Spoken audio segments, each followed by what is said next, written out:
हाय बच्चों, good morning. द्रास्तविजय, myself B D Gupta. आज मैं बताऊंगा बहुत ही प्यारा question number 22, chapter gravitation, class 9th का है। The volume of a 500 gram sealed packet is 350 centimetre cube. Will the packet float or sink in water? If the density of water is 1 gram per centimeter cube, what will be the mass of the water displaced by this packet?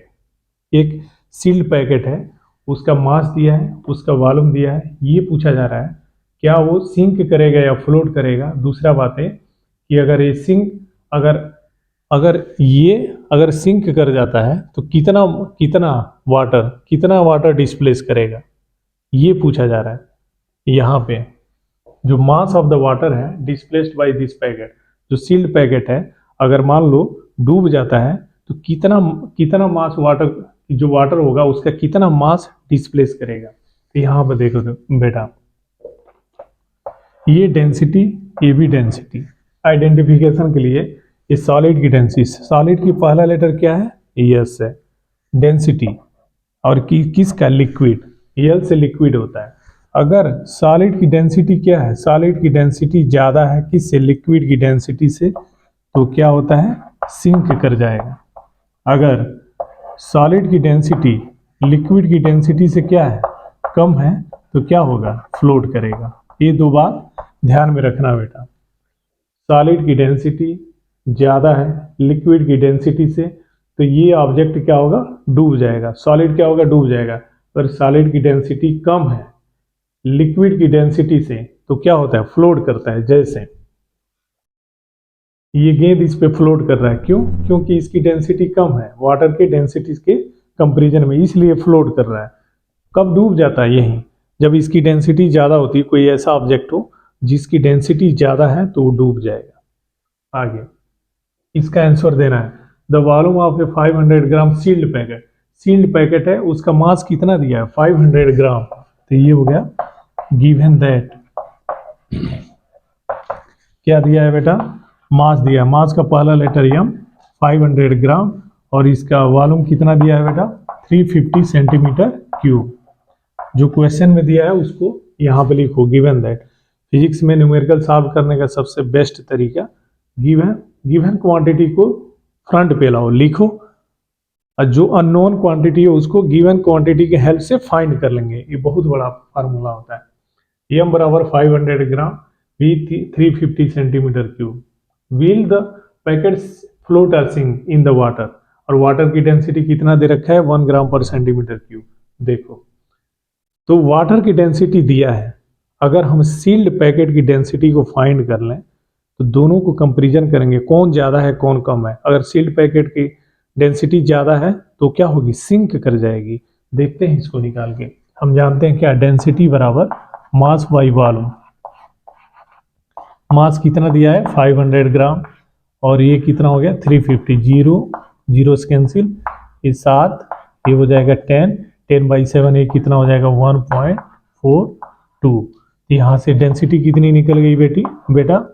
रो बराबर 1.42 ग्राम पर centimetre cube. किसकी density? Sealed packet की। जो sealed packet है उसका density हमने find कर लिया 1.42। अब इस डेंसिटी का कंपैरिजन करेंगे वाटर की डेंसिटी से। यहाँ दे रखा है, क्वेश्चन में ही दे रखा है 1, यहाँ पे आ रहा है 1.42। दोनों में कौन ज़्यादा है बेटा? 1.42 ज़्यादा है। 1 से 1.42 क्या है? ज़्यादा है। तो यहाँ पे ज़्यादा है, ये ज़्यादा का सिंबल है। अगर ज़्यादा है तो क्या होता है? डूब जाता है, सिंक होता है। तो जो सील्ड पैकेट है वो क्या होगा? सिंक हो जाएगा। तो यहाँ पे ये लिखेंगे, सील्ड पैकेट क्या होगा? सिंक कर जाएगा। ये आंसर होगा। यहाँ पे हमने टिक कर रखा है सिंक, मतलब वो डूब जाएगा, फ्लोट नहीं करेगा, सिंक करेगा। क्यों सिंक करेगा? क्योंकि सील्ड पैकेट की डेंसिटी क्या है? ज़्यादा है वाटर की डेंसिटी के कंपैरिजन में, इसलिए वो सिंक करेगा। आगे इसी में दूसरा कर what will be the mass. Mass पूछ रहे हैं। मास किसका? जो वाटर डिस्प्लेस किया है। कौन डिस्प्लेस किया है? Sealed packet. जब सील्ड पैकेट को पानी में डाला जाता है तो अपने वॉल्यूम के बराबर वाटर को डिस्प्लेस करता है। तो यहाँ पे ये पूछा जा रहा है वो मास कितना मास आएगा, अगर अपने वॉल्यूम के बराबर वाटर डिस्प्लेस किया है तो उस केस में मास बताओ। तो यहाँ पे देखो वाटर की डेंसिटी कितना है 1, फिर से यहाँ फार्मूला लगाओ, डेंसिटी बराबर क्या होता है मास बाई वॉल्यूम, डेंसिटी बराबर मास बाई वॉल्यूम। तो यहाँ पे डेंसिटी बराबर, यहाँ पे डेंसिटी, तो यहाँ पे अगर लिक्विड की डेंसिटी लें L, तो ये क्या हो जाएगा मास बाई वॉल्यूम, मास के जगह पे m लिखो, वॉल्यूम की जगह पे v लिखो।